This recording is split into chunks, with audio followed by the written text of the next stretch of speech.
आज समर्पित करता हूं हमारे देश की हर माता को, देश की हर बहन को और देश की हर बेटी को ये पराक्रम समर्पित करता हूं।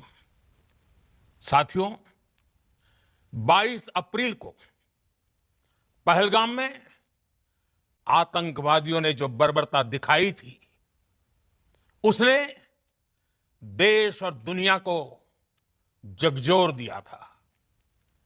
छुट्टियां मना रहे निर्दोष मासूम नागरिकों को धर्म पूछकर उनके परिवार के सामने, उनके बच्चों के सामने बेरहमी से मार डालना, यह आतंक का बहुत विभत्स चेहरा था, क्रूरता थी। ये देश के सद्भाव को तोड़ने की घिनौनी कोशिश भी थी।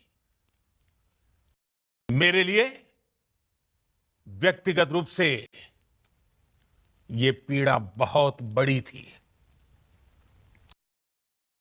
इस आतंकी हमले के बाद सारा राष्ट्र, हर नागरिक, हर समाज, हर वर्ग, हर राजनीतिक दल एक स्वर में आतंक के खिलाफ कड़ी कार्रवाई के लिए उठ खड़ा हुआ। हमने आतंकवादियों को मिट्टी में मिलाने के लिए भारत की सेनाओं को पूरी छूट दे दी और आज हर आतंकी, आतंक का हर संगठन जान चुका है कि हमारी बहनों बेटियों के माथे से सिंदूर हटाने का अंजाम क्या होता है। साथियों, ऑपरेशन सिंदूर ये सिर्फ नाम नहीं है, ये देश के कोटि कोटि लोगों की भावनाओं का प्रतिबिंब है। ऑपरेशन सिंदूर न्याय की अखंड प्रतिज्ञा है। 6 मई की देर रात, 7 मई की सुबह पूरी दुनिया ने इस प्रतिज्ञा को परिणाम में बदलते देखा है। भारत की सेनाओं ने पाकिस्तान में आतंक के ठिकानों पर, उनके ट्रेनिंग सेंटर्स पर सटीक प्रहार किया। आतंकियों ने सपने में भी नहीं सोचा था कि भारत इतना बड़ा फैसला ले सकता है। लेकिन जब देश एकजुट होता है, नेशन फर्स्ट की भावना से भरा होता है, राष्ट्र सर्वोपरि होता है, तो फौलादी फैसले लिए जाते हैं, परिणाम लाकर दिखाए जाते हैं। जब पाकिस्तान में आतंक के अड्डों पर भारत की मिसाइलों ने हमला बोला, भारत के ड्रोन्स ने हमला बोला, आतंकी संगठनों की इमारतें नहीं, बल्कि उनका हौसला भी थर्रा गया। बहावलपुर और मुरिद के जैसे आतंकी ठिकाने एक प्रकार से ग्लोबल टेररिज्म की यूनिवर्सिटीज रही है। दुनिया में कहीं पर भी जो बड़े आतंकी हमले हुए हैं, चाहे 9/11 हो, चाहे लंदन ट्यूब बॉम्बिंग हो, या भारत में दशकों से जो बड़े बड़े आतंकी हमले हुए हैं, उन सब के तार कहीं ना कहीं आतंक के इन्हीं ठिकानों से जुड़ते रहे हैं। आतंकियों ने हमारी बहनों का सिंदूर उजाड़ा था, इसलिए भारत ने आतंक के ये हेडक्वार्टर्स उजाड़ दिए। भारत के इन हमलों में 100 से अधिक खूंखार आतंकवादियों को मौत के घाट उतारा गया है। आतंक के बहुत सारे आका बीते 2.5-3 दशकों से खुलेआम पाकिस्तान में घूम रहे थे, जो भारत के खिलाफ साजिशें करते थे। उन्हें भारत ने एक झटके में खत्म कर दिया। साथियों, भारत की इस कार्रवाई से पाकिस्तान घोर निराशा में गिर गया था, हताशा में गिर गया था, बौखला गया था। और इसी बौखलाहट में उसने एक और दुस्साहस किया। आतंक पर भारत की कार्रवाई का साथ देने के बजाय पाकिस्तान ने भारत पर ही हमला करना शुरू कर दिया। पाकिस्तान ने हमारे स्कूलों, कॉलेजों को, गुरुद्वारों को, मंदिरों को, सामान्य नागरिकों के घरों को निशाना बनाया। पाकिस्तान ने हमारे सैन्य ठिकानों को निशाना बनाया। लेकिन इसमें भी पाकिस्तान खुद बेनकाब हो गया। दुनिया ने देखा कि कैसे पाकिस्तान के ड्रोन्स, पाकिस्तान की मिसाइलें भारत के सामने तिनके की तरह बिखर गई। भारत के सशक्त एयर डिफेंस सिस्टम ने उन्हें आसमान में ही नष्ट कर दिया। पाकिस्तान की तैयारी सीमा पर वार की थी, लेकिन भारत ने पाकिस्तान के सीने पर वार कर दिया। भारत के ड्रोन्स, भारत की मिसाइलों ने सटीकता के साथ हमला किया। पाकिस्तानी वायुसेना के उन एयरबेस को नुकसान पहुंचाया, जिस पर पाकिस्तान को बहुत घमंड था। भारत ने पहले 3 दिनों में ही पाकिस्तान को इतना तबाह कर दिया, जिसका उसे अंदाजा भी नहीं था। इसलिए भारत की आक्रामक कार्रवाई के बाद पाकिस्तान बचने के रास्ते खोजने लगा। पाकिस्तान दुनिया भर में तनाव कम करने के लिए गुहार लगा रहा था। और बुरी तरह पिटने के बाद इसी मजबूरी में 10 मई की दोपहर को पाकिस्तानी सेना ने हमारे डीजीएमओ को संपर्क किया। अब तक हम आतंकवाद के इंफ्रास्ट्रक्चर को बड़े पैमाने पर तबाह कर चुके थे। आतंकियों को मौत के घाट उतार दिया गया था। पाकिस्तान के सीने में बसाए गए आतंक के अड्डों को हमने खंडहर बना दिया था।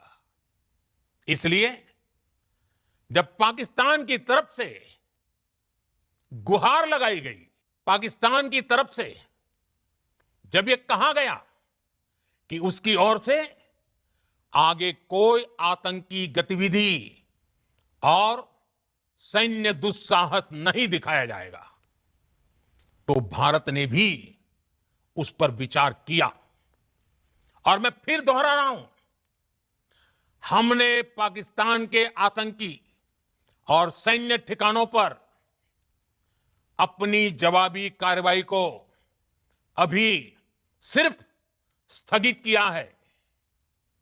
आने वाले दिनों में हम पाकिस्तान के हर कदम को इस कसौटी पर मापेंगे कि वो क्या रवैया अपनाता है। साथियों, भारत की तीनों सेनाएं, हमारी एयरफोर्स, हमारी आर्मी और हमारी नेवी, हमारी border security force BSF, Bharat के अर्धसैनिक बल लगातार अलर्ट पर है। सर्जिकल स्ट्राइक और एयर स्ट्राइक के बाद अब ऑपरेशन सिंदूर आतंक के खिलाफ भारत की नीति है। ऑपरेशन सिंदूर ने आतंक के खिलाफ लड़ाई में एक नई लकीर खींच दी है। एक नया पैमाना, न्यू नॉर्मल तय कर दिया है। पहला, भारत पर आतंकी हमला हुआ तो मुंह तोड़ जवाब दिया जाएगा। हम अपने तरीके से, अपनी शर्तों पर जवाब देकर रहेंगे। हर उस जगह जाकर कठोर कार्रवाई करेंगे जहां से आतंक की जड़ें निकलती हैं। दूसरा, कोई भी न्यूक्लियर ब्लैकमेल भारत नहीं सहेगा। न्यूक्लियर ब्लैकमेल की आड़ में पनप रहे आतंकी ठिकानों पर भारत सटीक और निर्णायक प्रहार करेगा। तीसरा, हम आतंक की सरपरस्त सरकार और आतंक के आकाओं को अलग अलग नहीं देखेंगे। ऑपरेशन सिंदूर के दौरान दुनिया ने पाकिस्तान का वो घिनौना सच फिर देखा है, जब मारे गए आतंकियों को विदाई देने पाकिस्तानी सेना के बड़े बड़े अफसर उमड़ पड़े। स्टेट स्पॉन्सर्ड टेररिज्म का यह बहुत बड़ा सबूत है। हम भारत और अपने नागरिकों को किसी भी खतरे से बचाने के लिए लगातार निर्णायक कदम उठाते रहेंगे। साथियों, युद्ध के मैदान पर हमने हर बार पाकिस्तान को धूल चटाई है और इस बार ऑपरेशन सिंदूर ने नया आयाम जोड़ा है। हमने रेगिस्तानों और पहाड़ों में अपनी क्षमता का शानदार प्रदर्शन किया और साथ ही न्यू एज वॉरफेयर में भी अपनी श्रेष्ठता सिद्ध की। इस ऑपरेशन के दौरान हमारे मेड इन इंडिया हथियारों की प्रामाणिकता सिद्ध हुई। आज दुनिया देख रही है 21वीं सदी के वॉरफेयर में made in India defence equipments, इसका समय आ चुका है।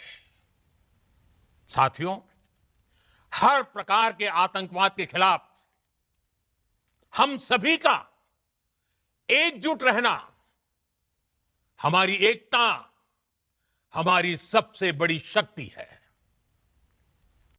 निश्चित तौर पर यह युग युद्ध का नहीं है, लेकिन यह युग आतंकवाद का भी नहीं है।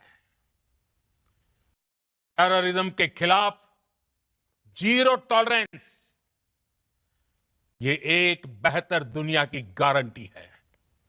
साथियों, पाकिस्तानी फौज, पाकिस्तान की सरकार जिस तरह आतंकवाद को खाद पानी दे रहे हैं, वो एक दिन पाकिस्तान को ही समाप्त कर देगा। पाकिस्तान को अगर बचना है तो उसे अपने टेरर इंफ्रास्ट्रक्चर का सफाया करना ही होगा। इसके अलावा शांति का कोई रास्ता नहीं है। भारत का मत एकदम स्पष्ट है। टेरर और टॉक एक साथ नहीं हो सकते। टेरर और ट्रेड एक साथ नहीं चल सकते और पानी और खून भी एक साथ नहीं बह सकता। मैं आज विश्व समुदाय को भी कहूंगा, हमारी घोषित नीति रही है, अगर पाकिस्तान से बात होगी तो टेररिज्म पर ही होगी। अगर पाकिस्तान से बात होगी तो पाक ऑक्युपाइड कश्मीर पीओके उस पर ही होगी। प्रिय देशवासियों, आज बुद्ध पूर्णिमा है। भगवान बुद्ध ने हमें शांति का रास्ता दिखाया है। शांति का मार्ग भी शक्ति से होकर जाता है। मानवता शांति और समृद्धि की तरफ बढ़े, हर भारतीय शांति से जी सके, विकसित भारत के सपने को पूरा कर सके, इसके लिए भारत का शक्तिशाली होना बहुत जरूरी है। और आवश्यकता पड़ने पर इस शक्ति का इस्तेमाल भी जरूरी है। और पिछले कुछ दिनों में भारत ने यही किया है। मैं एक बार फिर भारत की सेना और सशस्त्र बलों को सैल्यूट करता हूं। हम भारतवासी के हौसले, हर भारतवासी का एकजुटता का शपथ, संकल्प, मैं उसे नमन करता हूं। बहुत बहुत धन्यवाद। भारत माता की जय।